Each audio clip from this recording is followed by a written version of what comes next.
everyone, it's the Second Sister here, and welcome to episode 38 of Monster Mod Mondays, the show where I take mods from the Monster Prom fandom and share them with all of you. Today, we're going to be giving the Interdimensional Prince something he's desperately needed for a long time now, an interdimensional intervention, provided by Sterling Silver and MrParalelKing. Of course, I am not alone. Introduce yourself. Jordan, I do streams over at twitch.tv/NecoJordan, and I'm also an alcoholic. Oh, wait, wrong meeting. Yes, we are this is totally a brand new stream, and we're not starting over from scratch. Totally. Okay, then. Have you ever heard about time loops? Yeah, I know. Time travel. Okay.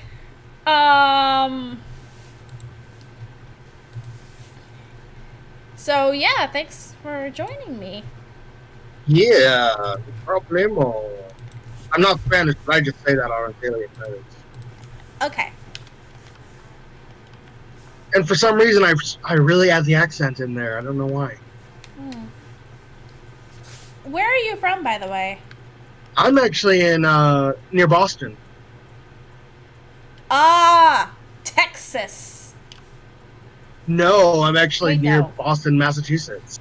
I thought you said Austin, like Austin, Texas. Oh, no. No, I'm in New Hampshire myself. Ah, Hooters. my cat Spooky is high being school, the sweetest years of our lives, and there's a siren. Cool. And there's a cat bothering me right now. Hi. Back then, we were young and unafraid. Sometimes reckless, sometimes brilliant, sometimes just stupid, but always wanting to live life to the fullest. We were on a I'm wild always journey. stupid. Oh! We were on a wild journey to discover who we really were. Well, considering it was someone's birthday yesterday... It was Vicky's birthday yesterday, and I didn't know. Yes!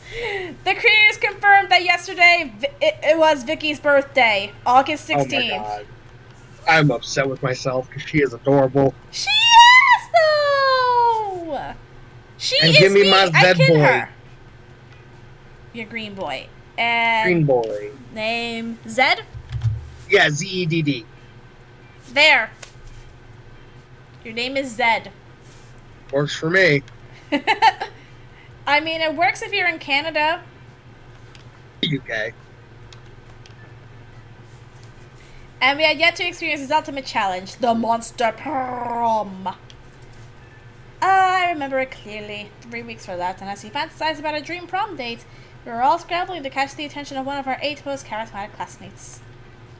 Scott Howell, 21.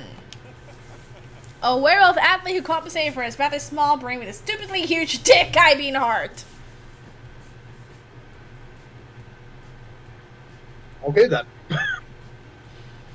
I mean, have you seen one of the ending pics? I'm pretty sure I have. That's just my reaction. Brother Vanderbilt, 19. A sweet mermaid princess who is as cute as she was genocidal. Insert fish Hitler joke here.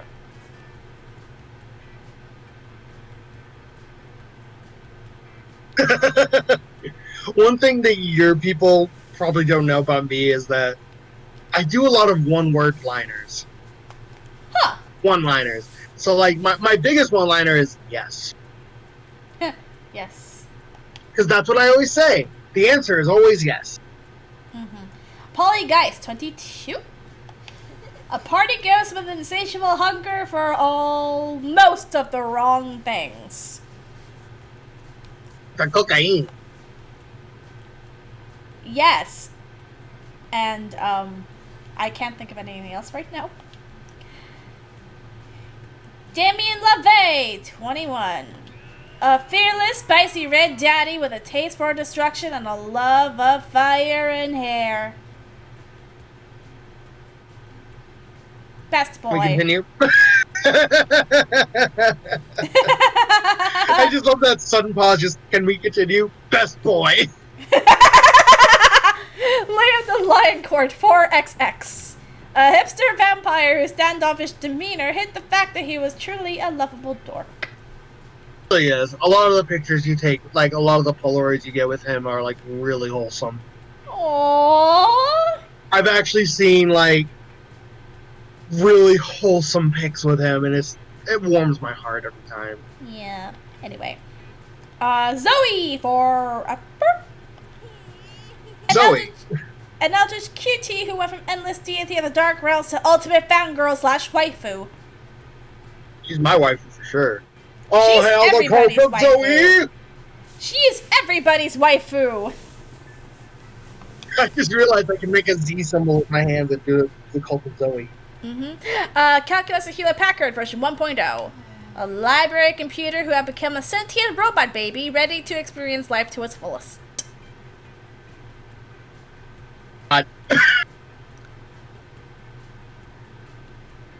Go ahead, say it. Everybody else does. I'm stamped. No. I don't know. Everybody says that he's voiced by Jacksepticeye. I mean, I like that. And but I already said it last time. Vera Oberlin 23. Why not?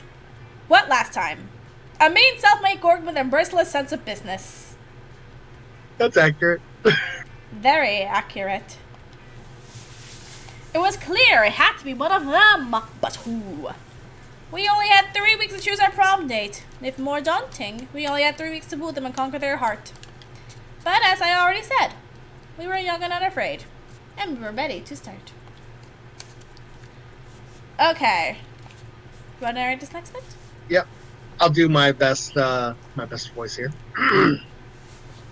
Welcome to Monster Prom's stupidest pop quiz ever. All minds are rotten, but they are rotten in so many different ways. Worry no more, we're using our PhD in bullshit to diagnose which kind of deviant sicko you are. Deviant sicko? Deviant dicko! Monster Prom's stupidest pop quiz ever, trademarks. We'll throw a bunch of absurd questions at you and turn your answers into your character's stats. This way, each of you will start by having stats that better reflect your true selves. Let's start! Okay. You build a 100-foot statue commemorating an event so that in 1,000 years, archaeologists can learn something about the people of our time. What does the statue represent? The glorious instant when your friend stopped you from texting embarrassing stuff to your ex while hella drunk? That mind-blowing twist in your favorite television show that clearly changed the life of everybody forever, unlike all that boring stuff they show on the news? Or your least favorite political figure being devoured by a rabid rhinoceri, which are also covered in badass tattoos? My least favorite political figure, because I'd like to see you-know-who get eaten by a rhinoceros. Mm-hmm. We're not saying this. We're not gonna No. He's known as Dump. Oh, I thought you were talking about... Never mind. We're in the Monster Prom universe. A radioactive possum just bit you. What superpower did you get? Superpower of always choosing the right combination of emojis to get a desired reaction from all people. So seducing my loved ones, spreading my enemies, settling an argument, even conveying complex emotional thoughts. Probably rape. I go to a hospital immediately. Or the incredible power of writing fan fiction so compelling that the actual creators of the TV show decide to go with my own ideas and crazy ships. Probably rabies. I'm gonna go to the hospital now. You find your zodiac sign to be inaccurate. Design your own personal zodiac sign. The cute pupper. Fun fact, I was actually born in the year of the dog, so that is actually entirely accurate. That's funny. The rich bitch, the regal 1%, the rat sword on fire, the ambiguous iguana, or the randomly arranged set of stars. Give me that randomly arranged set of stars. And what is the title of your autobiography? Temporality. The ongoing journey to define my inner enigma. My parents think I'm cute, and so should you. Well, I barely have the patience to read a book, dude, let alone write one. The top 10 drunk texts I don't regret sending. How to succeed in everything and look fabulous trying. Or, when Garfield met Naruto, A story of how I fell in love with forbidden ships. Go get Naruto now. Is it Garuto or Narfield? Narfield. It's Narfield. Okay. Naruto's clearly the top in this situation. How do you know? How do you know Garfield isn't the top? Hey, are you Zoe? Okay. Marriage papers. Oh, you're gonna be down to 0 money. I still saw the interdimensional prince last time he tried to propose. One man's treasure is another woman's selling fodder. Put me in that auditorium. Yes, let's Again. see Brian as a Durgan. Durgan! You catch the tail end of a classic Zoe calculator exchange. But student X teacher fix is super overdone and makes me really uncomfortable because, like, the inherent imbalance of power. Like, could you imagine how problematic it would be if Principal Giant Spider hooked up with one of us? Yuck. I cannot seem to recall what Principal Giant Spider looks like anyways. Image, PGS, not found. Ah, the joys of new students adjusting to the rules of Spooky High. Ah, you there, killing a machine in Abyssal Terror. Yes, Dahlia is Scottish. I love it. Rude. I need to impress the battle by fighting against the rain on the Levays over the 8th circle of hill. Input with your response about your sense of fashion being from the 8th circle of hell. Is that really an insult, though? I have no need for your rulebook criticisms, but I need the power of being beyond the average monster to aid in my glorious, rightfully justified takeover. No thanks. I'd rather just write a steamy fanfiction in which you and Damien are on a crack ship who hate sex just to annoy you for annoying us. Well, we need to act now while King and King LeVay are distracted by throwing an admittedly adorable team brunch. I am not leaving without one of you two with me. Huh. She really means it. Time to help one of your classmates out. Guess you better decide which one you don't like. School is full of tough choices.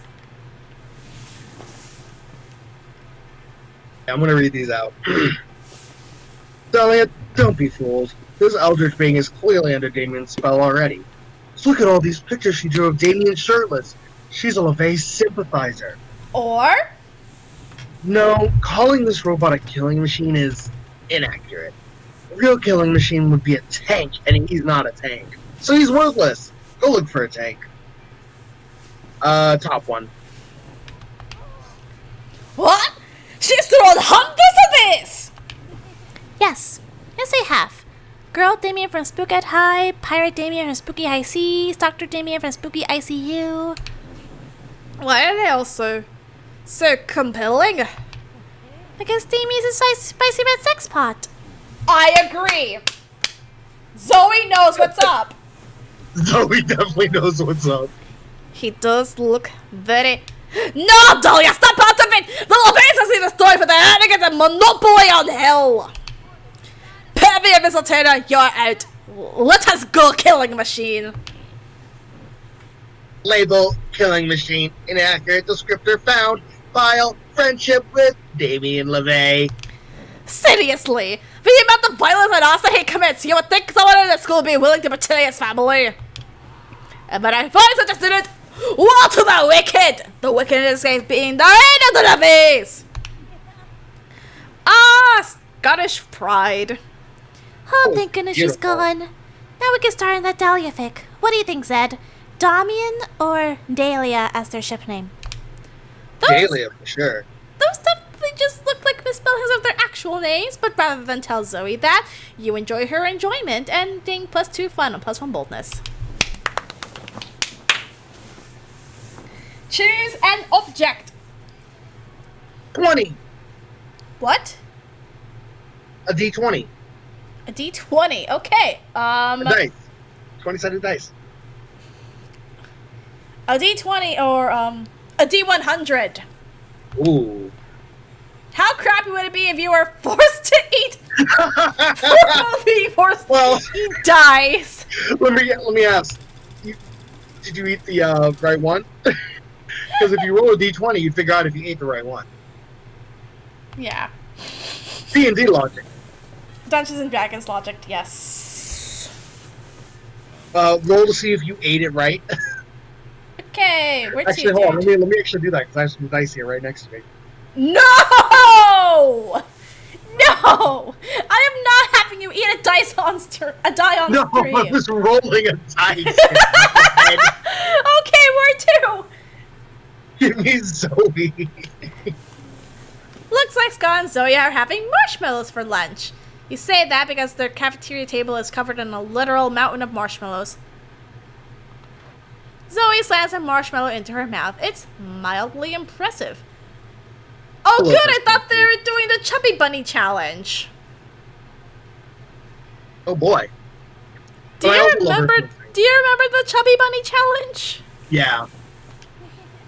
It's weird. I haven't tried it yet though. Don't. It's dangerous. That's 15 marshmallows. Scott stuffs 6 marshmallows into his mouth at once. It's slightly more impressive. I'm at 23. I'm the king of the mallow. I didn't want to have to do this, but you're leaving with no choice, rival. Zoe begins to glow purple and convulse. Her tentacles swell. You smell death itself. Okay, gotta use the... Got this for you. Ancient Chaos, down to roll! Sacrifice! Sacrifice! Sacrifice! I feel like she would go to a really like deep demonic or more demonic voice. That's just me though. Sacrifice! Sacrifice! Nah, I like this filter for demonic Zoe more. Hey, it works. I don't really hear it, but it works. You can hear it on this stream. A cloud of marshmallows rises up into the air. And Zoe's countless mouths all open with an infinite hunger. All of the mallows fly into Zoe's gaping maw. The cafeteria windows open as all marshmallows in the 50-mile radius are summoned to their doom. It's unspeakably impressive.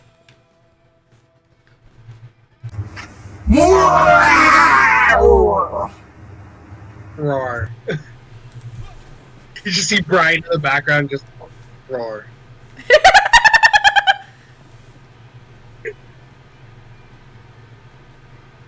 Hey, no fair! Oh, if I counted correctly, I have now eaten 13,666 marshmallows exactly, which means I win! Hey, that is like very not cool. You can't use more than one mouth during an eating contest. It's cheating. And I would know because I used my hands at soccer one time and I feel bad about it. Were you the goalie? Probably not. I don't remember. Because if you're the goalie, you're supposed to use your hands. No way, I didn't cheat. The validity of this impromptu marshmallow match is my whole reason to live. And my whole reason to not destroy this amazing marshmallow-filled planet. Quick! Referee this athletics before the whole planet is destroyed. Control how many mouths we have. That's not nice. Scott, are you a... Oh, no! What did I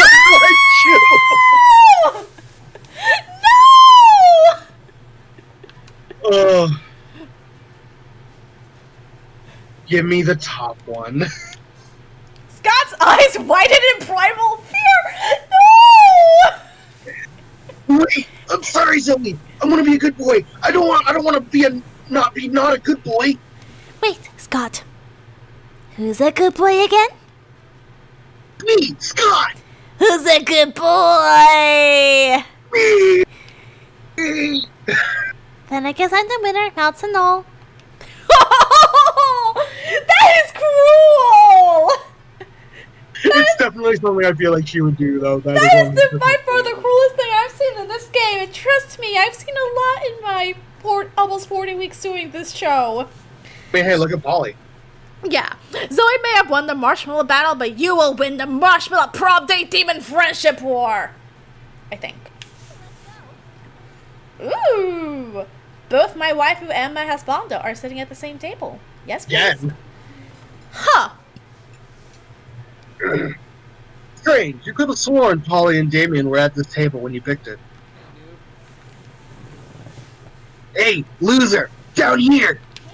It's us, Polly and Damien, hiding under this table for totally innocent reasons. A ferocious roar sounds from the door of the cafeteria. Crazy Martin, the werebear janitor, is here, and he's looking for someone. Oh shit! He's here! Why is he after us anyway? I think what we did really falls more under federal jurisdiction. There's a lot more like. These munchkins were Canadian citizens. You know what? Now that you mention it, I think we might actually have to face a war crimes tribunal. Why? You're not cops. I feel like you would hear me in the background just, don't die. Yeah, you're not cops tampering with medical supplies. Is it though, right? Oh, totally. As long as we can get away from Buskill the bear over there. Just hide in the ghost zone. You know, the special alternate dimension only ghosts can use, or hide behind diplomatic immunity. I mean, you're both Princess of Hell, right? Not me! I'm not! I'm not even a Princess of Hell! I thought you were being born a commoner, huh? I'm now reminded of the one time someone decided to Photoshop Paris Hilton's shirt to say, "Stop being poor!" I wasn't born, Damien! I was died! That's a mood. Well, die better next time. I'll try to keep that in mind when I'm being tried at Fairy Tale Court for the negligent munchkin side. Oof. Great. Well, let me know how it goes. I'm off to crush an orphanage and get away with it, because I'm royalty. Later! Aww. After the orphanage crushing, Damien takes you out for ice cream. Sweet! Literally. Ah, okay. Hey, you got ice cream and I got marshmallows. Sweet. And Zoe got it. Video games. Let's, not just because I'm gonna go and watch the prom. All humans. What? That's actually a game. Destroy all humans. Okay. How difficult would it be to teach a person from ancient Sumeria, brought only to life for this person, how to play this video game until they become a pro gamer? Oh my god. How do you play? How do you play Destroy All Humans? I want to mention that Richard Horvitz, the voice of Invader Zim, is in it, so I gotta say that right now. But how do you play, though? Destroy all humans. That sounds simple enough, but it also sounds more difficult than you're making it out to be. Pretty fun. Like, there's moments where you gotta be stealthy, moments where you can just go and shoot everybody. Then again, teaching someone from ancient Sumeria how to play Monster Prom. First teach them how to use a computer. And also how to read and speak English. You know what, let's randomize it. I guess it'd be hard to teach. I guess it'd be hard to teach someone to play Monster Prom than Destroy All Humans. Especially someone not born with English language. Yeah. Anywho, let's give my boldness at a 4. It's a 2 at the moment. It's sad. Oof. You're sifting through the marriage papers you just bought from the shop. How many of these things are there? 1, 20, 100? I mean, 10, 20, 100, what? You lose count at about... you lose count at about 559. Although you don't know the exact number, you bet that there are enough to marry the entire body of Spooky High School 3 times. I am really gumbling. Thrice over, damn.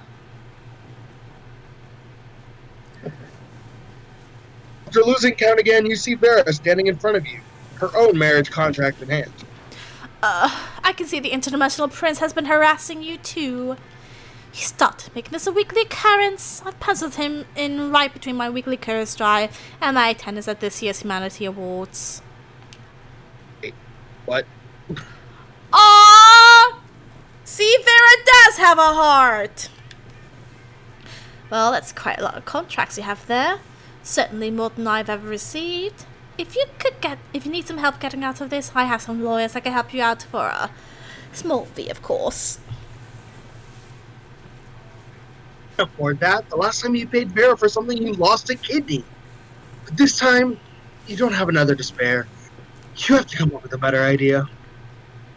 Stage an interdimensional intervention. Ah, they said it! Or rip up the contract. Well, the name of this mod is called Interdimensional Intervention, so... Intervention! Sounds like a game show. Yes. Anyway. You suggest staging an intervention. If it can help you stop your buddy's crippling dating addiction, it can certainly help stop the prince's high school marriage addiction. An intervention? Why, that's perfect. Storing all current and future contracts and at no cost. Sounds as if interventions were made for me. Or rather, they were made by me. I'll get a patent on that soon. We can't do it alone, though. Recruitment time! Recruitment time! Darn it. And you know exactly who to go to. Vera walks off, presumably to get started on that patent. You gain +2 charm and +1 money from the potential patent kickback. Aha! So you made a buck. I'm gonna go to class. Class? Yeah. I have 1 money to my name. 1 buckaroo.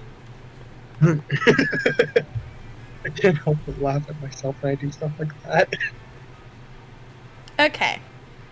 That is something I would also do in class whenever I used to be in school. You just happen to be hanging around near Scott. You know, not because you're, like, following him or anything. In fact, you were following Zoe, but you lost her. Let's go with that. I definitely don't want that big hunkin' tip.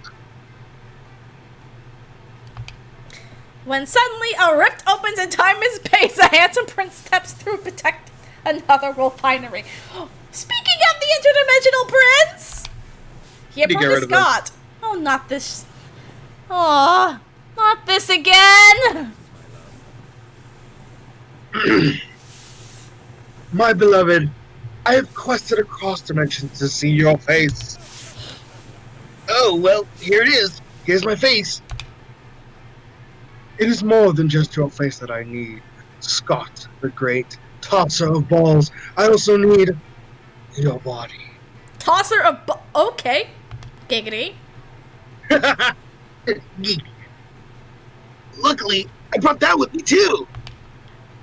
I had totally went for Damien's voice there. Fuck. But I do not desire to merely gaze upon your body, though that in itself is a pleasure. My kingdom, you see, is besieged by a foul, dire harp, and only your muscles can save us. And once that loathsome beast is vanquished, perhaps we can find some other uses for that body of yours. A wink. Oh my god. You say wink out loud too? That's so cool!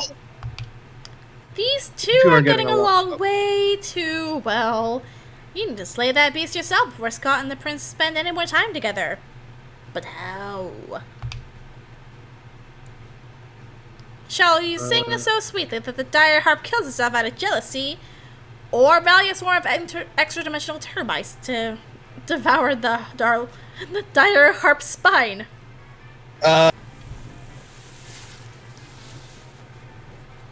Dimensional termites! Are you sure about that? Bottom one. Because I like singing. Before Scott or the prince can react, you charge through the portal to defeat the dire harp with the power of song. What would Brian's singing voice sound like?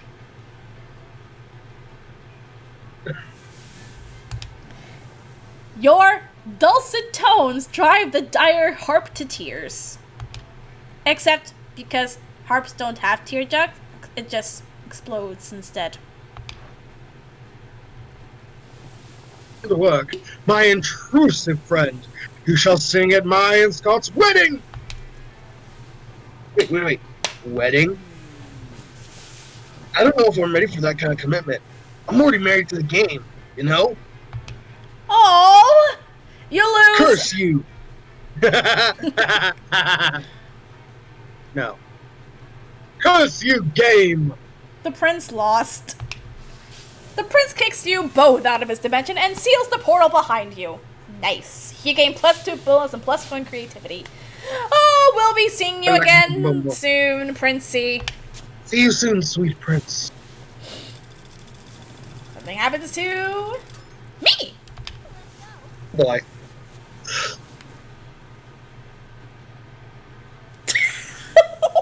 Why Calculaster? Why Calculaster? It sees the game's interested in pairing you with the people you and Zoe interacted with, but not Zoe herself. This is This is something that the Modtool does. Pairs you with everybody. Pairs the second player with every other person except for who you actually want. Well, I'm still going for Zoe in the end. Anyway, go I don't ahead. care what You're engaged in your usual weekend routine of watching fish have board game playing Play moments board at the games at the aquarium aquarium. when you run into Calculaster. Hello, friend Catherine. I was just attempting to gain insight into the courtship rituals of organic life forms. What about you? Same. You say awkwardly. You don't want anyone knowing that you spend all your weekends watching fish do the do. Yeah, fishes playing Candyland. Candyland was fun, but but fish playing Chutes and Ladders, not so much. Feel like playing that fishing game would be very ironic. Yeah. Anyway. Come on. Well, designate this chance meeting fortuitous. You see, I'm currently running a romantic subroutine with your friend, Zed. No, you're not. I want Zoe. Like, fuck her. I did this something you know what? Things that The appear to be going Modtool well. makes you irresistible. Things appear to be going well, but I am experiencing what believed to be doubts. I do not wish to waste processing cycles on an unproductive union. Therefore, I must ask, is Zed open to copulating with a mechanical life form? Oh, you want to know if Zed is down to play board games with robots? Well, let me tell you, one time went over to Zed's house unannounced and found him with the vacuum cleaner with googly eyes and a blonde wig. And, well, let's just say the answer to your question is yes!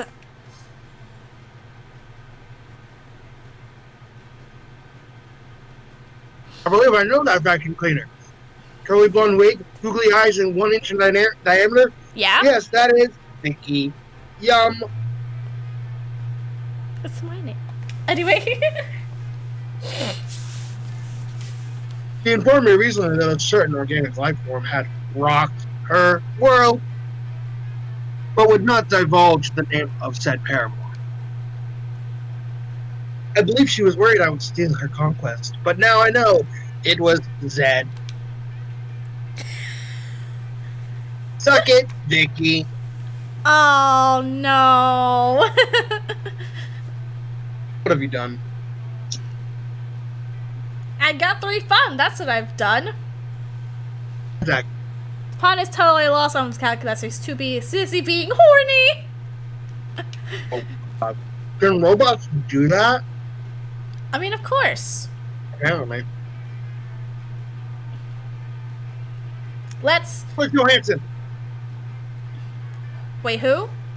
You gotta choose a celebrity. Who did you pick? Scarlett Johansson. Scarlett Johansson. Gal Gadot. Okay. How likely would it be your selected celebrity? Black hell Widow or Wonder Woman? Ooh. Who is more likely to lead a group during a zombie apocalypse? Black Widow, for sure. No, Wonder Woman, obviously. Black Widow would easily do it because she has that military experience. Wait, no! No, not the superheroes they play. Just Scarlett Johansson or Gal Gadot. Like, easily Scarlett Johansson would even know that because she has that acting, like the acting to know about military experience. Yeah, let's sort of... Yeah, Tim... Excuse me? You know what? I can't think of anything that... I'm too logical with my words. I can't think of anything for Gal Gadot. I'm sorry. It's okay. All right. Hey, to the library! Yeah, got it. As I eat pork rinds. You're chilling out, not murdering anybody. When Damien slicks, hey! Hey, that is my man! That is my spicy red daddy! Get your own! No, we're just bros. He's hauling a large sack with the words definitely not a corpse written on it. You're not gonna believe this, but there's definitely actually a corpse in this bag. No! No kidding. Really? You never would have guessed. Now, here's the thing. I'm not saying I'm exactly responsible for making this corpse. At least not without my lawyer present. But let's just say he and I apparently had very different definitions of rock, paper, scissors. Anyway, I'm not interested in going back to jail, so I need your help to help me hide this body. It would be an extremely attractive thing to do. My spicy red daddy, get your own, bitch! Luckily, hiding dead bodies is kinda your thing. You share your brilliant solution. Disguise him as a drinking fountain. No one will know the difference. Or just chuck him in your garage. He'll blend perfectly with your collection of vintage dead bodies. Wait, which one? The bottom one. Put him in my garage. Are you sure about that? Yes. I want that bottom one. Okay. You throw the corpse in the back of Damien's red chariot and hoof it over to your garage. Holy hell! Are these all yours?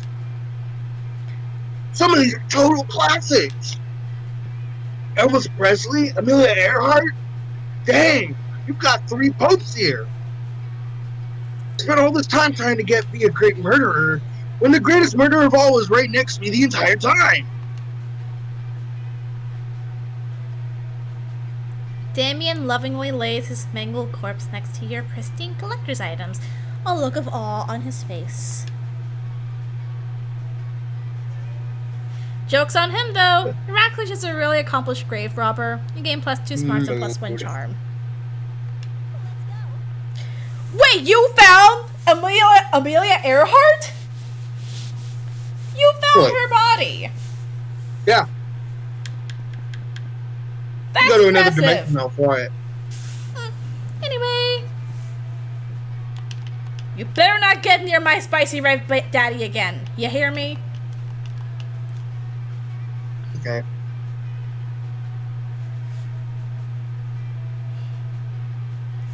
I'm chewing a pork rind. It's okay. But to Liam, who appears to be frowning. That in and of itself is not unusual. But what he's frowning at is. Have you seen this absurd... Oh, God, that's a lot of text. You've seen these absurd...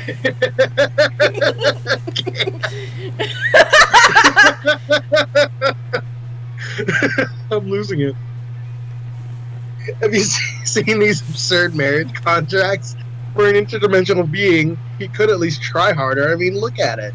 Everything about it is so mainstream. The font, Times New Roman, size 12. The spacing, double. The paper color, ivory. If you want to marry someone, you have to be a bit more creative. Oh, sorry, excuse me. It's okay. Oh, there we go. Excuse me. What is this? A school assignment? I could design a better contract. Oh, God. You take notes down for a possible future proposal. But wait, this isn't a Marry Liam mod. I'm pretty sure that doesn't even exist. Liam needs more love. He really does. I love Liam.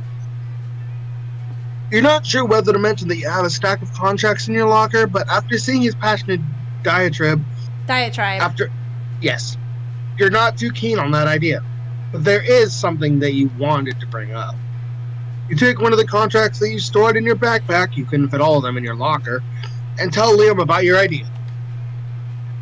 Intervention? Like the ones people stage for their friends' dating obsessions? I don't like the idea of an intervention. M's. They're so mainstream. But then again, it was abhorrent abhorrent in words. Blah. At this rate, you'll be here all day, so you decide to nudge Liam in the right direction. If you help me out, I'll let you decide my marriage contract. Or, has anyone ever hosted an interdimensional intervention? Yeah, I didn't think so, buddy.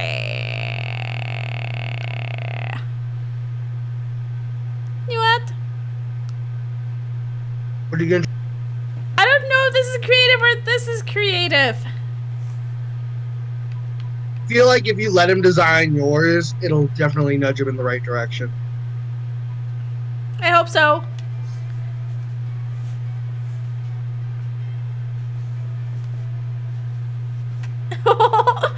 Marriage contract? Well, that's very nice of you to offer, but I thought this mod was for something else.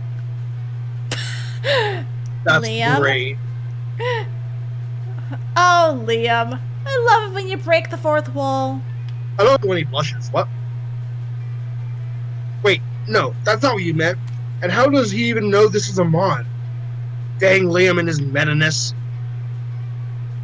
Well, I'm sure you'll find use for my artistic talents by the end of the mod, somehow. Either way, I'm joining you. It's not every day that one gets to participate in an interdimensional intervention. That's a tongue twister for sure.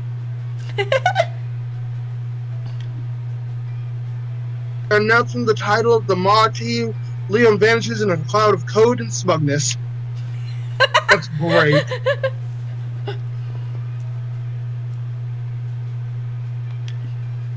And you can't even blame this on the fourth wall, the fourth wall route, because Liam's been doing this even in first term.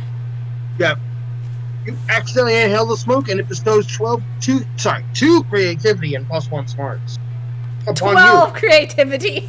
I saw 1. Okay, last time I got Harry Houdini. Harry Houdini.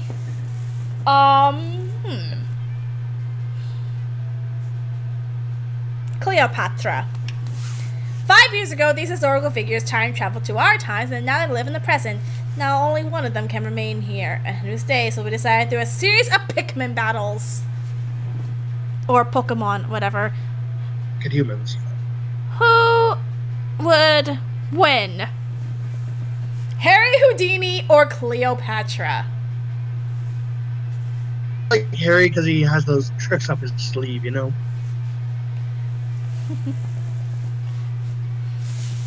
But you never know, because there's nothing up his sleeve.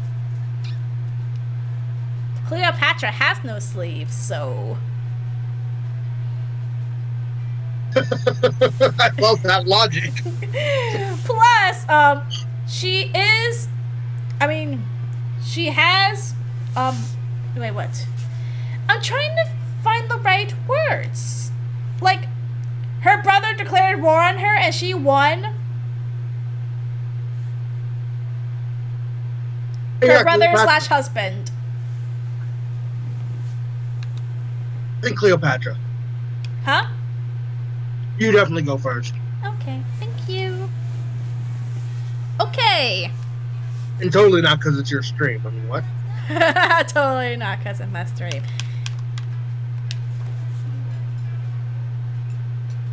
Mine! My spicy red daddy.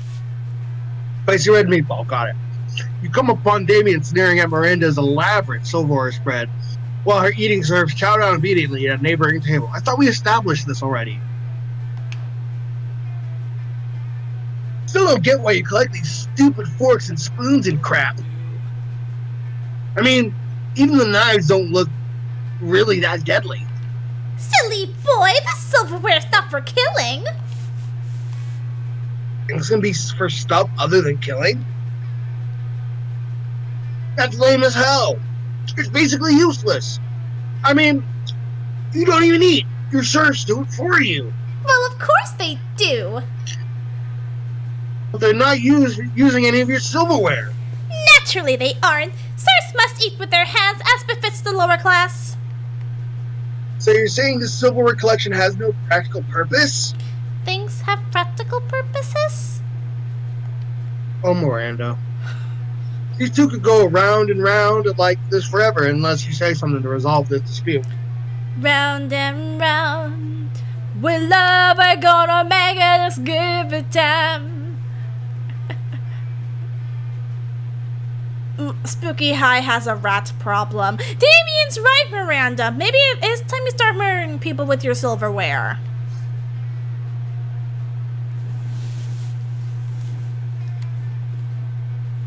I thought you could hear that. Wait, what? Punching on a pork rind that was so big I couldn't fit the whole thing in my mouth. That's okay. I mean, I was just giving her shit, but I mean, I am in favor of any plan that gets more people murdered. Oh, how barbaric! Are you sure that's the right thing to do? Yep, 100%, absolutely.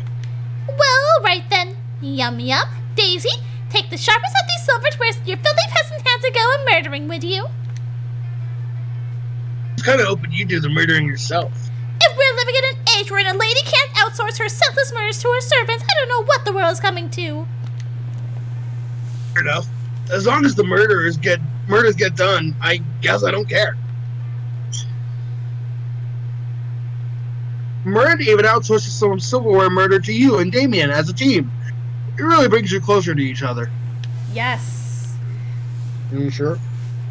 Put me with the Zoster. You sit down with Zoe and Polly.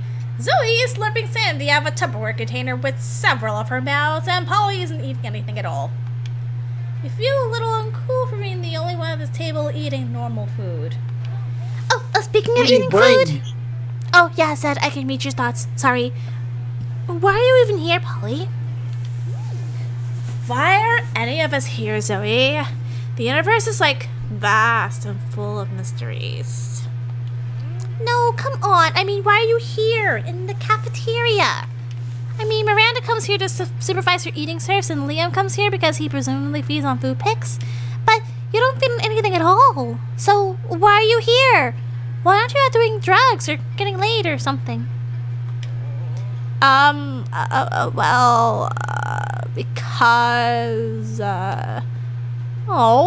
seems that Polly might be on the verge of an existential crisis. Those are serious for ghosts. Save her! Save best girl! Polly comes There's to here two best girls in one scene here. Which one do I choose? Secret backstory reveal, or screw it, she can do whatever she wants. Bottom one. Heck yeah! You just said my two favorite words. Screw and it? no! Screw it, and she can do whatever she wants. I mean, I also do go to the gym even though I don't have a physical body. Why do you do that, though? To look at nice butts. Oh, and there are some butts here in the cafeteria too, so there's your answer. So your answer is that you come to the cafeteria to look at butts? I go everywhere to look at butts, Zoe, and I'm proud of that fact. That face, though. You catch Polly looking at your butt for a minute. That's a good sign. Oh boy. TV show. Steven Universe. Owl House. That's No, also a good one. Oh my god. How mind-blowing would it be if next year's the showrunners reveal that Steven Universe or the Owl House is a spin-off of Titanic? It would be pretty crazy for Steven Universe, considering they live on an island. And technically, so does Owl House. The Boiling Isles is an island. It's well, I forgot what it's called. What's it called again? Wait, what's called? What's the Owl House's location called? The Boiling Isles. Boiling Isles. I can't remember. I have to continue the series, so. With the Boiling Isles, it's technically another dimension. That is true.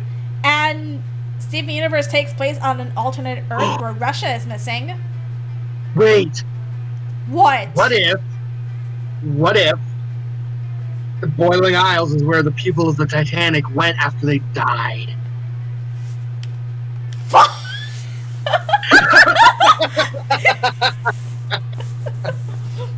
You almost made me swear.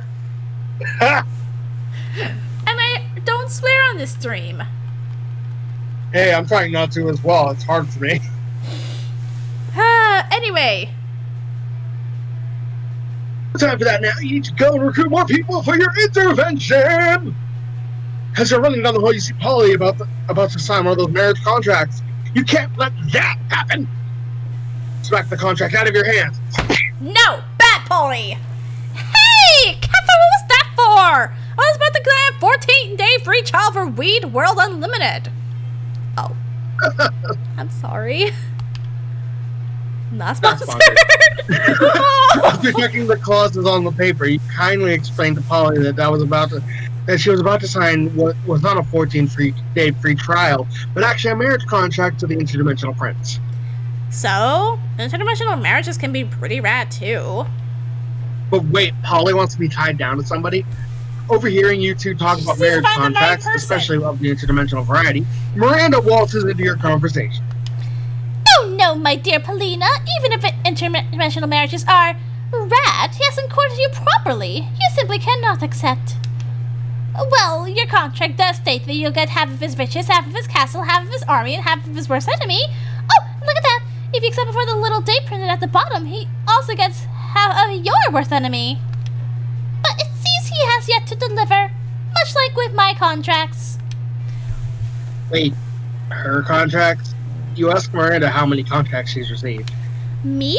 Why, I get one every week. He's constantly trying to one-up himself in order to please my demands, but it has yet to work. Every week? Does he make rounds with the students? How many trees does this guy use? Now you're only doing this to prevent some marriages, but for the environment.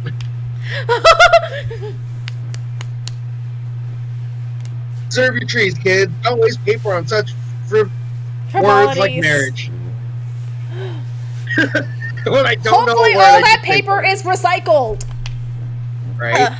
Half of his kingdom's riches sound pretty good, but if he's like offering everyone half his riches, how much would be left for like me?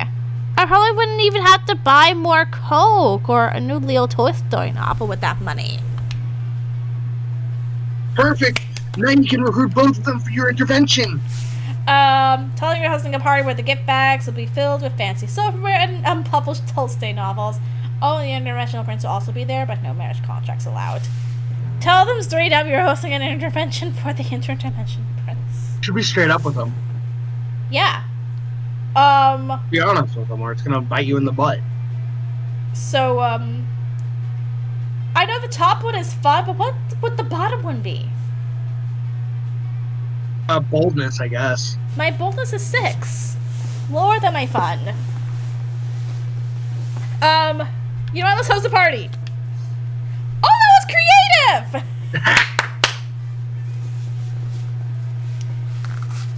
To not tell them it's an intervention.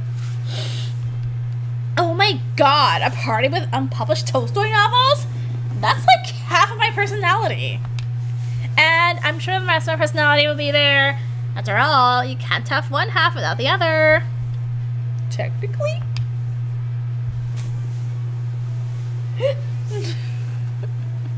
Nope, it definitely won't be. That's like the exact opposite of an intervention. Oh, count me in. Fancy silverware?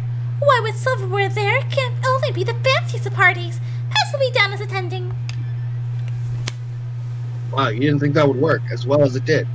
Only downside, you have to go find unpublished Tolstoy novels and some fancy silverware. But that shouldn't be too hard considering all the bullshit that happened in this game. You'll probably have some novels and fancy forks by the end of the week. You gain +3 creativity for your amazing advertising. I am so creative. That's awesome. But me, I'm smart as heck. Put me in the outdoors!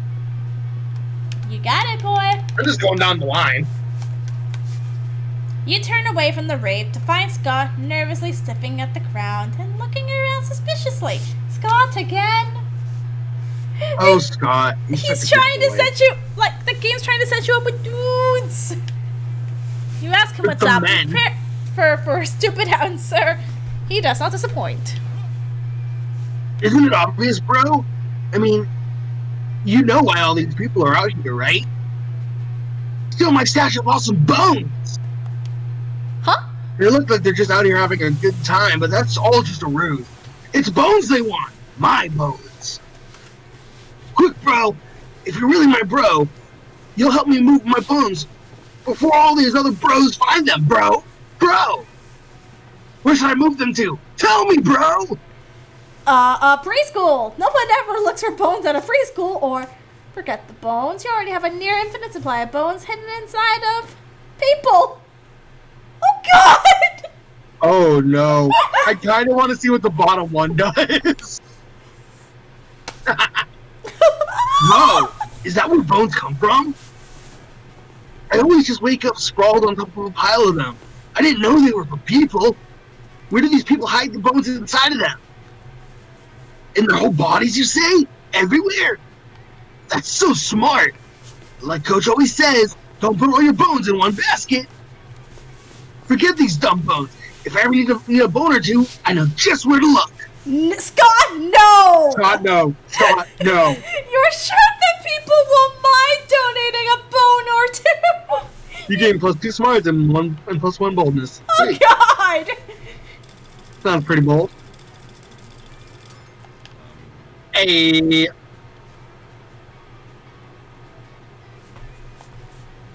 Oh, God. You were having a quiet evening with a coconut and totally innocuous flesh flavor smoothie, and Polly faces in. That's kind of funny. Hey, sup, Zad. You plan on coming to my death day party? It's going to be lit. It's going to have all kinds of reminders of the way I died. Guillotines, quicksand, alligators. Oh, and all the food will be poisoned, of course. Wait, what? How exactly did this girl die again? You know, I've been thinking about it, and I'm really into the idea of sharing my afterlife with a fellow ghost, you know? Think of all the cute ghost days you can go on. Going to haunted houses on Halloween and actually haunting them. Walking through walls to get to where we want to go. Appearing in turns to reveal perspective and truth the greedy old misers who don't appreciate the holidays. You know, all the classic ghost stuff. But I also kind of wouldn't hate dating Catherine. So I guess my question to you is, when do you think her death day party will be? Like, will she become a ghost soon-ish, at least? I'm not super patient, but I do think she parties down and could party further down as a ghost. Catherine! That reckless... She's gluten. She'll be dead by noon, probably. She's gonna be around a long time. She already blah, blah, blah, blah, blah. I mean, she's already halfway there to being a ghost. Gluten. Gluten? Ha! I knew Catherine lives on life on the wild side. Which will hopefully take her right into an early grave. Oh, God. Hopefully! Ideally, the grave right next to mine. Oh, and we can party for all eternity and make random noises outside recordings. I love her outfit, though, in this Yes. shot. Yeah, like this.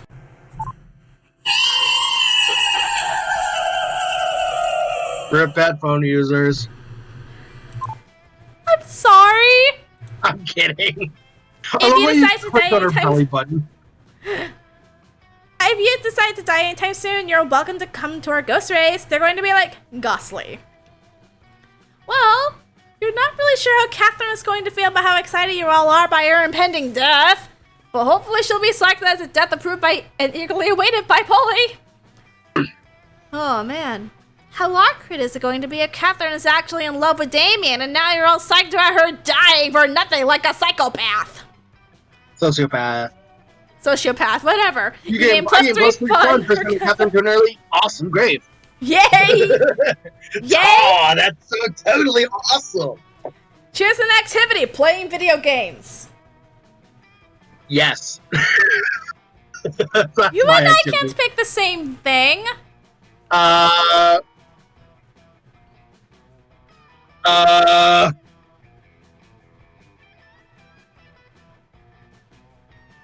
Ding.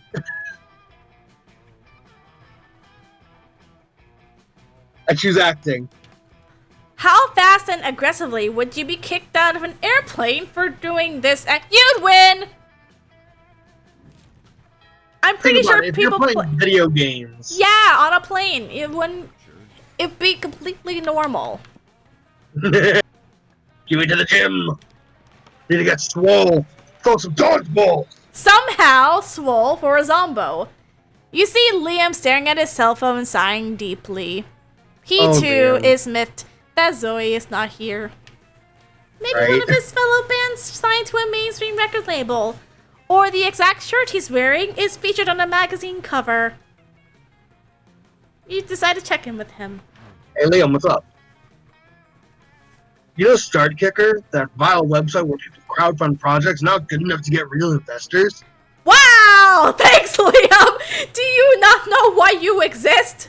This is why your voice actor got replaced! Wait, what? Yeah, Liam's voice actor got replaced. Huh, I didn't know that. But not for this. It turns out that Cry was actually dating some minors. Oh. Yeah. Like 2 days after he decided to come forward, his devs were like, yeah, no, he's no longer part of the game. Ah, jeez. Anyway, let's keep going. I didn't know that. Well, today I found something of some interest. A time machine. I mean, it's clearly another terrible overpromise that will be released at least a decade after the due date. And in the end, it'll be way crappier than promised. Like a toaster attached to a clock. A toaster attached to a clock, eh? Genius! You discreetly write that idea down in your $1 million notebook. Let's see if you can beat those guys to the market. I was sighing deeply because I couldn't help but think. Supposing I were to acquire such a machine, I wonder, where in time would I go? 3.85 billion BC, so you can be into existing before it was cool. Or, everyone knows the dopest time in monster history was 1925, specifically July 26, 2 a.m. to 5 p.m. a.m. Oh! Which one? I don't know yet. I know the easiest option would be to choose existing before it was cool. But if I choose the bottom one, I get to see what that means, like what July 26, 2 a.m. to 5 a.m. means. In the year 1925. Exactly. I want to see what that is, so I'm going to go with the bottom one. Ah, yes! I remember 1925, July 26, 2 a.m. to 5 a.m. It was the dusk after old Ernest Hemingway's party. Me and the boys were celebrating at good old Pamplona. Yes. Drinking sangria like it was water. They even prepared a special bath for me without those pesky little pieces of fruit. I almost never drink sangria because of those. Little pieces of fruit are the eighth thing I hate the most in my beverages, right between floor cleaner and the sentient milk that has controversial opinions on opera. What? Huh? When Dawn was in it, Ernest came to me and said, "Ah, Liam, the world is ours. We could feast on it forever." I told him, "You're right, Ernest. But remember, I'm a vampire, and, the sun also rises." And the rest is history. You are right, my friend. July 26, 1925, 2 a.m. to 5 a.m. was the best of times. It was also the worst of times. Yeah, that's accurate. Things were making me remember such fond memories. Maybe someday we can share some little pieces of fruit-free sangria and create new fond memories to time travel back to once in a while. Whoa! You already booked tickets to those soon-to-be fond memories in Liam and save the date in your phone. Game +2 charm, +1 smarts. Wow, that was interesting. Okay. Let's get more boldness. So bold. Scott strolls by, happily munching on something. Liam gapes at him appalled. Ooh, I like that shirt. Yep. What on earth are you eating, Scott? My guess is Spooky High merch. Probably. This delicious new flavor of Fangles potato chip! Ah! Maximum Ultimate Double Barbecue Massacre! Really? Because it looks like a raw severed goat head inside a cardboard tube. Oh yeah, I guess it does. Could have sworn it was potato chips. Still tasty though. Tasty? Tasty? Does Wanton. That's so... I hate that word so much. Does wanton environmental destruction sound tasty to you? I don't know. Is that kind of jerky? No. No, it's not. Scott, radiates my energy, and I love it. I radiate Scott energy. Anyway. No, Scott. Don't you realize that in order to harvest these goat heads, Fangles and company to decapitate millions of innocent goats every year? But what do they do with the bodies of the goats? Nothing! It is horrendously wasteful practice. Oh no! All those poor headless goat bodies running around and bumping into things! We have to stop them! Wait, really? I was just trying to make you feel guilty, but I didn't actually have a plan of action. If someone were to suggest one... Do you want to assemble an army of vengeful undead goat torsos? No, wait, no, that's me. Let's try an extremely mean blog post. Liam, but how can you blog post about something about cousin words? Quiet, Scott. I've been training my entire life for this. Liam whips out a tablet with "This machine kills faces," words written on it, and gets to work. The blog post he writes is so incendiary that Monstropolis Fire Department has to send digital firefighters to put out all the flame emojis. Bangles is forced to recall their maximum ultimate double barbecue massacre flavor just to prevent the internet from burning down. Scott bids a tearful goodbye to his cardboard tube full of goat head. But you all agree that it's for the best. You gain mostly smarts and +1 creativity. Look how creative you are, and you're smart. Speaking of brands, Pringles. Pringles and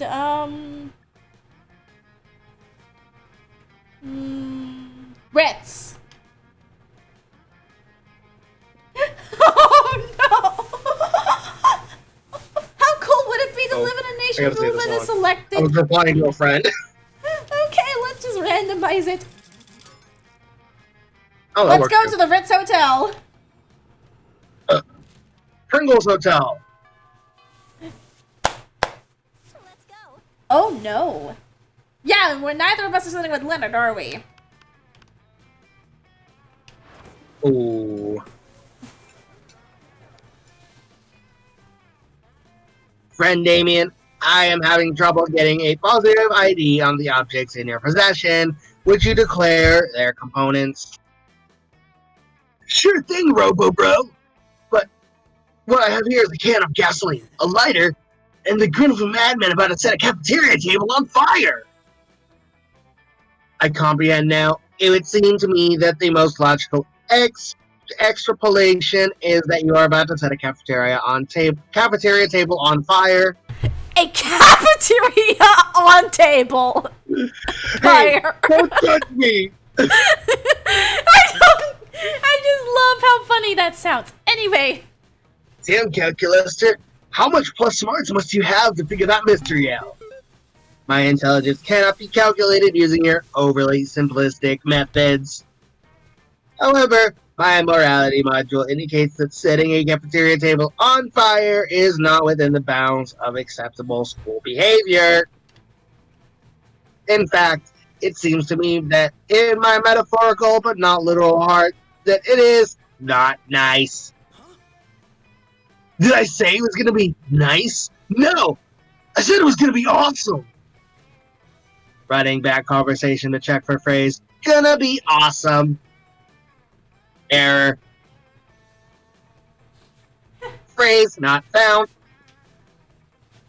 No, friend Damien, you never said it was gonna be awesome. I didn't need to. It was implied in the critical madman part. Calculus, why are you trying to ruin my fun? Oh, it's a matter of perspective, Cal. Where you see a table, Damien sees what to set a flame to cook his food. Which makes sense since we're in the cafeteria. Damien's totally in the right to set it on fire. Yup, Catherine is totally correct. I'm setting this table on fire for eating-related purposes, which, in cafeteria, is totally fine. Premise that cafeterias are for eating-related activities. Accepted. Running scan on setting things on fire in order to consume the necessary nutrients organic beings need. Yes, it would appear that the process of cooking is common and that fire is indeed the preferred tool. Forgive my misunderstanding. What I thought was an act of senseless arson is rather a necessary step in keeping your feeble form alive. My form isn't feeble! Damn, Cal, why you gotta be savage? Don't feel bad about the misunderstanding, Cal. I'll forgive you if you give me plus money to help me set this table on fire. Certainly. Friend Damien. Oh, and I get to eat your firstborn. What? Even if I find it hard to believe, I will be organically able of having a firstborn that seems like an equal exchange for my misstep based on the interactions I have observed here at Spooky High. And so it is. And so it was. Together, you and Damien tricked the robot into committing arson. Aw, romantic. I guess. It was Zoe and Scott. You got it. You sit down with Zoe and Scott. Scott is eating his trademark pizza sandwich, which is just 3 slices of pizza on top of each other. Zoe has a notebook out and is taking notes. But how do you get your food, Scott? I don't know so bad. It's pretty normal. No, it can't be normal. I'm doing research for my latest fanfic, Cry Havoc and Let the Dogs of Love. It's about a pack of werewolves going on the biggest hunt of their lives. A hunt that will change them as hunters, but also as werepeople. They went looking for food, but what they found was a personal growth and new understanding of group sexual practices. Also food. So that's what I need to know. How do you hunt? Well, normally I go to the cafeteria and I ask for pizza. That's it? What about hunting in a pack? Enjoying the spoils together in a piece of blood and rage, exploring each other's bodies. Sometimes me and my cousins order pizza at home, and then when the pizza comes, then we eat the pizza. Zoe does not look at all satisfied with Scott's answer. Maybe you can get Scott to give some juicier info or convince Zoe that ordering pizza is actually dramatic. Ooh. Bottom one. Zoe, don't dismiss the utter suspense and extreme pathos of waiting endlessly for pizza to arrive. Surely this is the central tragedy of the 21st century. Have you not heard of The Single Pizza Angel by Larry the Cucumber? Wow, I thought the central tragedy of the 21st century is that we're gradually destroying the planet with every convenience we enjoy, but we're all so removed by the consequences of our actions that we will continue to be manipulated by our corporate masters until we're all living on a desolate cinder. I mean, that is why we're having this pandemic after all. Oh, we're playing a video game right now. Nope, it's the pizza one. Oh, phew, that's a relief. That one seems super depressing. Having a pizza is really depressing too. Sometimes when we're waiting for the pizza, I get so hungry I can eat a horse. So you chase an kill horse and orgy of bloodlust? What? No! Usually I just eat corn chips and watch sports on TV, but I'm really bummed while I'm doing it.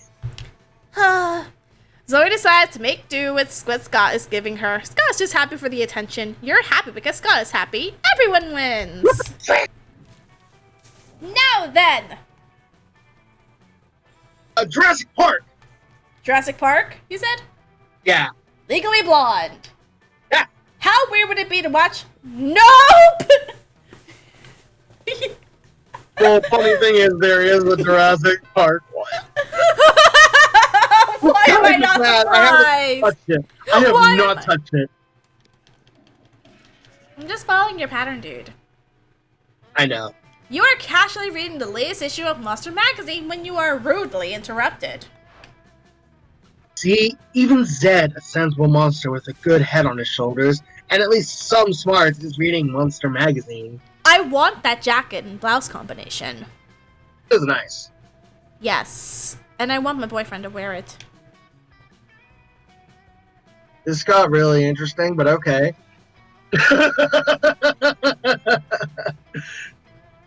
Yeah, and that's bad, because we're warriors, so we need to fight. Scott takes the magazine from you and punches it. Okay? Well then. Hooray! Let's go solve another one of the world's major problems. No, Scott. We're social justice warriors. You see, Zed, ever since our major success with the Fangos Goathead debacle, we've taken it upon ourselves to stand up against injustice. By punching magazines! No, Scott. As you no doubt noticed, Monster Magazine's sexiest monster alive this year is Count Victor von Musselbod, the werewolf prince / bodybuilder. That makes him the 5th royal werewolf bodybuilder in a row to earn the title. What about those of us with leaner physiques? What of our representation? So now we're endeavoring to get Monster Magazine to name someone from a more marginalized community as their sexiest creature alive.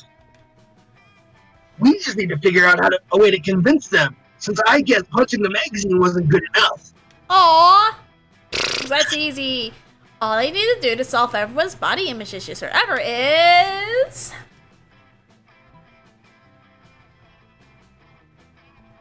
Lean heavily into the warrior part, storm Monster Magazine, and hold the editor-in-chief captive until... Oh!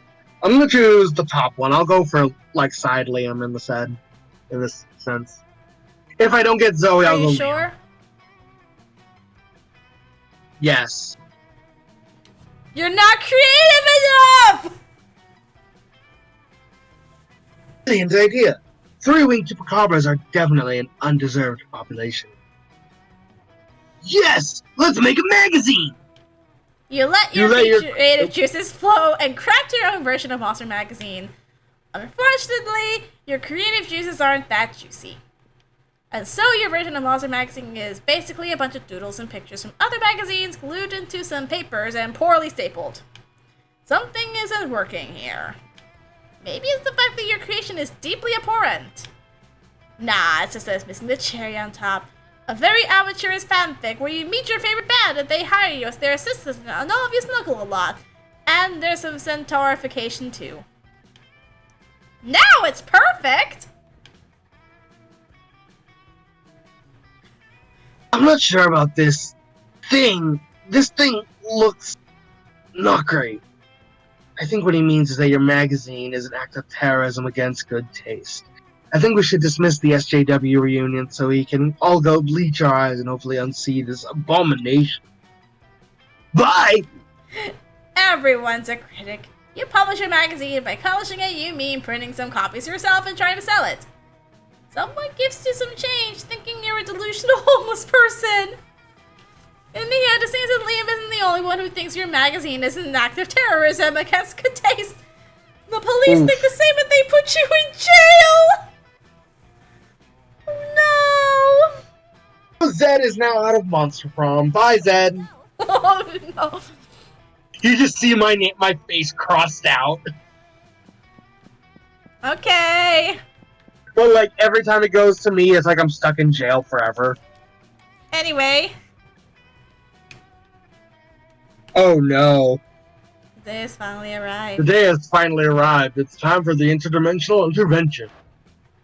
You gather your intervention posse, each armed with a signed marriage contract to lure in the prince. It turns out that Miranda was the most successful in luring the prince. And after luring him in, she was called back to her kingdom for improper conduct, and definitely not because we ran out of the room. Goodbye, my friends. Oh. I am definitely saying goodbye because you're all my dear friends, and not because I have to speak, or else this event is not validated by the system. Oh God! What? The prince arrives in all his interdimensional glory. Wait, what is he wearing? Oh, you must pardon my appearance. I was not expecting to receive so many yeses to my proposals. Why are you dressed like a red? Why are you dressed like a neckbeard kappa? He's not. Oh my god, he's just like Leonard. Allow me a minute to change. The interdimensional prince leaves you in all his orderly glory. You time a minute. I'm back! Now, who's ready to get married? You gently sit the prince down. This is not why we brought you here. You You have explain. a serious problem. Well, that's right. Your marriage contracts have long since gotten out of hand. How you write them? Horrendous! Have you never taken a graphic design class? Dude, don't you do anything else but propose to high schoolers? Even I have more than one personality trait. By the way, how old are you anyway? It's kind of creepy. Remember, dear Paulina, we're all conveniently of age, so it's marginally less creepy. Okay, phew. The prince looks around, confused. Ah, well that's wonderful and all, but when are we hosting our marriage? I'm not really opposed to marrying all three of you, but unless you want to fight over me, I'm okay with that too. Ugh! He's completely missing the point of the intervention.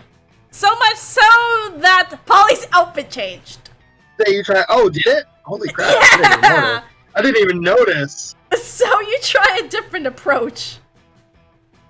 You reach behind you and grab all the unsigned marriage contracts previously in both your locker and backpack from the wagon you carted them in on, and dump them on his lap. Now do you see? I had no idea. Was I really printing out this many contracts per week? Per week! So he does make the rounds. Does this guy have a schedule for it? Well, now that you mention it, I would be glad to show you my schedule. Oh God! Oh God! Polly's outfit Oh, changed her again! outfit changed again. On Mondays, I deliver to Polly, Vera, and Cool Josh the Werepelican. On Tuesdays, it's Princess Miranda, Liam, and whoever else I can get my hands on. Wednesdays, I like to offer my head to all the side characters at your lovely school. On Thursdays, it's shenanigans with the player character.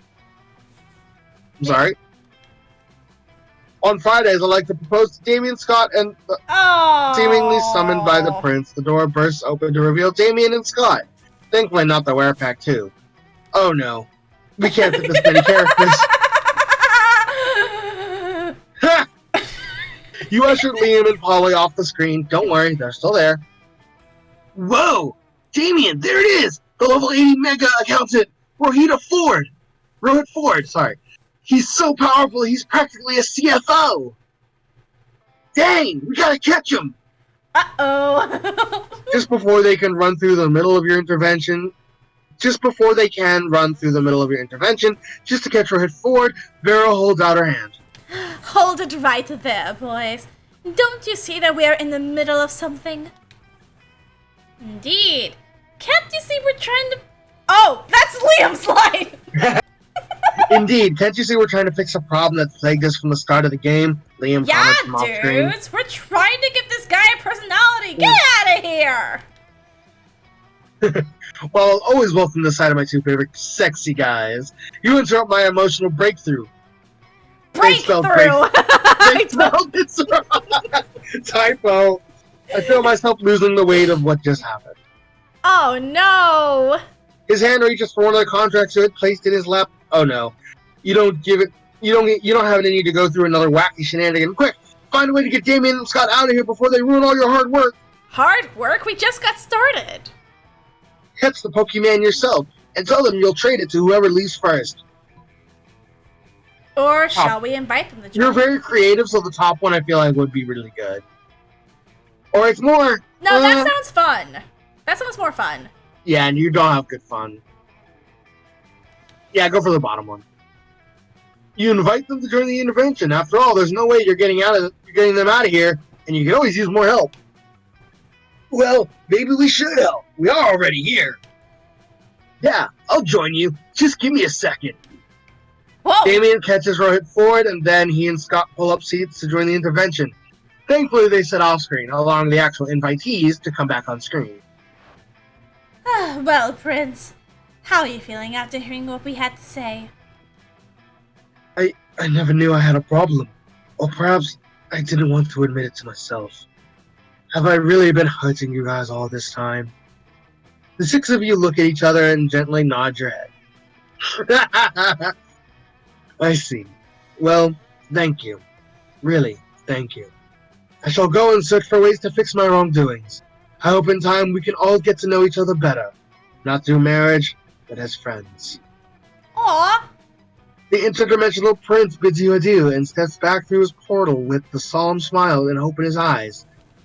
Maybe one day you might actually befriend the prince, but today you gain 10 of every stat! 10 boldness, 10 creativity, 10 charm, 10 fun, and 10 money for finally doing something good in this game. I got 10 of every fucking stat! You actually swore, holy crap! I don't swear on my streams, dang it! I'm sorry. Oh, here we go. So this is me. Give me Zoe. I'm guessing I have to go alone? Probably. Sure. Alright, here we go. I can't watch. Oh, honey, I'd love to. But the thing is, Zoe plus Zed doesn't add up to anything any funny or cool shift names.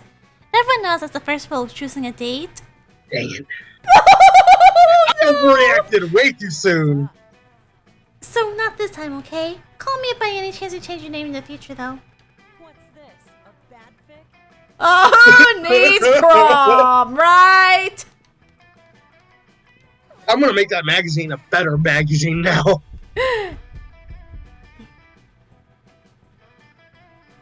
Wow. Anyway.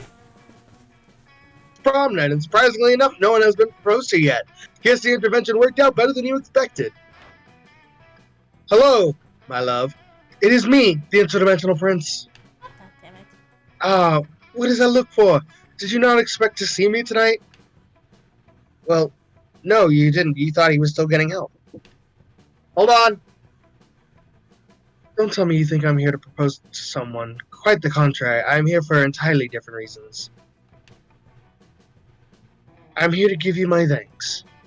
Oh. Oh, wow. He's never given you his thanks before. Usually his presence involves a ring, a bouquet of 134 roses, or a marriage contract. If it weren't for you, I would have come to your prom night with a stack of marriage contracts rather than my sincere thanks. Thank you, Catherine. And may I ask you one last question? Oh, God! The prince gets down on one knee and you start panicking. You thought the intervention had worked. My dear Catherine, will you do me the honor of going to prom with me? Oh! That's interesting. Yes, 1,000 times yes. Aww. You and the prince go to prom together and have a lovely time. Sure, you had to stop him from proposing a few times, but you knew his recovery wouldn't take just a few days. You can definitely see the progress he's made, and that's what matters. Aww! That was, Yay! wow. Zed, most likely to survive a year drinking only his own urine. No, this is the second Okay, this is the second Interdimensional Prince mod I've covered. First time I straight up married him myself. Well then, Okay. that was interesting. Huh. Those 3 weeks were maybe the most epic and absurd weeks of our lives. After the monster problem, we kept on living our lives, falling in love, battling our friendship, and learning about who we were and who we could be. And you know what? Like it always does, life happened and it was wonderful. Zoe dedicated the next several years to writing her most ambitious fanfic ever. It focused on the struggles of Shaggy containing and controlling his limitless power. Oh my god, It dead delved- meme. It delved into the psychological nuances of the Mystery Gang, while also including crossover with Akira, Flubber, and the unbearable lightness of being. It was said to mix Tolstoy's mastery of prose and the juiciness of a very juicy Big Mac. It ended up entering the Western literary canon. Oh my god. Polly's drug cooking skills proved useful, and she became a chemist for the pharmaceutical industry. But in her free time, she still cooks the real stuff. Her greatest inventions so far are watermelon flavored ecstasy and a thing called Ellis Dope. I'm gonna mute like super quick while you do this. And Liam kept doing art so hard that he eventually evaporated and became the concept of coolness itself. As he left the physical plane, the last thing Liam did was give everyone a condescending look. For those 2 weeks, the monster problem seemed larger than life, and then it was gone. Just like that. The battle for Monster Prom might have ended then, but there are still plenty of battles left in that war called youth. But once again, we were young and unafraid, and we were ready to start. I'm back. So, that was the interdimensional intervention! Was definitely something. It was. That I enjoyed that actually. Mm-hmm. This was great. We definitely gotta do more streams again sometime. Yeah. I think we make a good like dynamic with the characters. Yay. I agree. We definitely need more people in here though too. Mayhaps. Yeah. Let me look something up like super quick because there's actually something I think you'll like because my friend, or a friend of mine who's also an artist, was working on some stuff for a when we did Monster Prom streams before, but we haven't talked in a while, so that's kind of the only issue. But she designed her character using Vicky's model too. Really? And you know, made her like YouTube persona. Like we were gonna make a series kind of inspired by Monster Prom in a sense, like a web series, like an actual like animated series and everything. Yeah. And I'm trying to actually like scroll through our messages and find this because, like, this is actually very like she did a great job. Yeah. In other news, I am currently working with a well-known Monster Prom fan artist, Schultz. I can't pronounce their name. On an Ask blog. Oh, nice. Thank you. Found our personas as ghosts because I think we did it in like October at the time. Yeah. But I'll send those over to you when I can. Okay. Ooh, Yeah. nice. So, thanks for joining me tonight. Yeah, of course, no problem. I'll probably like throw my stream link into the chat or whatever. Yeah. Anyway, thanks for joining me tonight, and I'll see you next time for more Monster Month Mondays. Good night! Have a good night, everybody.